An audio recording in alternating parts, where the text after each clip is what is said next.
নির্বাচন নিয়ে ষড়যন্ত্র হচ্ছে, দেশের গণতন্ত্র নষ্ট করার জন্য ষড়যন্ত্র হচ্ছে। এই উত্তরা বিগত আন্দোলন সংগ্রামে কি ধরনের একটা পরিস্থিতির শিকার ছিল। প্রতিদিন হত্যার পর হত্যা করেছে, হেলিকপ্টার থেকে গুলিবর্ষণ করে হত্যা করেছে, পুলিশের গুলি দিয়ে হত্যা করেছে।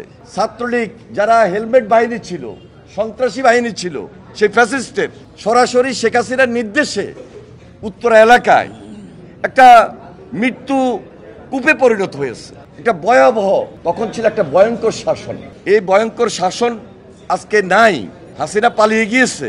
আমরা যেদিন 21 তারিখ এখানে আসছিলাম, 22 তারিখে আমি সকালবেলায় দেখি যে এখানে মিছিল হচ্ছে।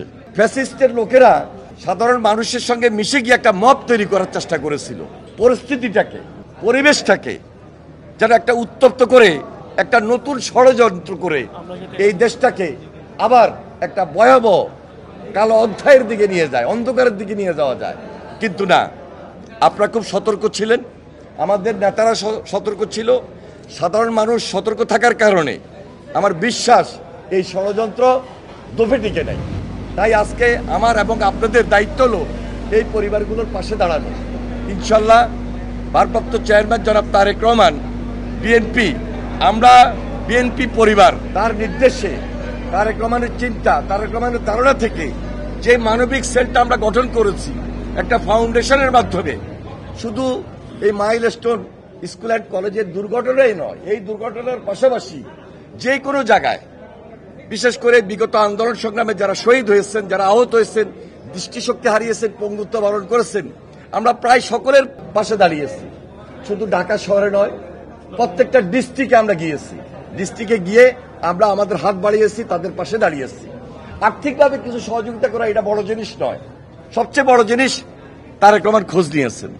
সবচেয়ে বড় জিনিস আমরা বিএনপি খোঁজ রেখেছি। সবচেয়ে বড় জিনিস আমরা বিএনপি সবাই টিমওয়ার্কের ভিত্তিতে যেমনি ভাবে আন্দোলন সংগ্রাম করেছি, তেমনি ভাবে আন্দোলন সংগ্রামের মাধ্যমে যারা ক্ষতিগ্রস্ত হয়েছে, দুর্ঘটনার যারা শিকার হয়েছে রিসেন্ট, আমরা মানবিক কারণে তাদের পাশে দাঁড়িয়েছি।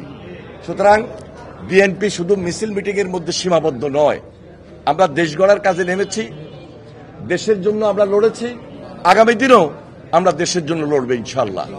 অনেক ষড়যন্ত্র হচ্ছে, নির্বাচন নিয়ে ষড়যন্ত্র হচ্ছে, দেশের গণতন্ত্র নষ্ট করার জন্য ষড়যন্ত্র হচ্ছে। আমাদের সবাইকে সজাগ থাকতে হবে, সতর্ক থাকতে হবে। আমরা যদি ঐক্যটাকে আরো বেশি সুদৃঢ় করি, আমার বিশ্বাস কোন ষড়যন্ত্র আমাদেরকে ঘায়েল করতে পারবে না। আমরা আমাদের টার্গেটে পৌঁছতে হলে ঐক্যটাকে দৃঢ় করতে হবে, ইস্পাত কঠিন করতে হবে। এখানে আপনাদের সবার সহযোগিতা প্রয়োজন।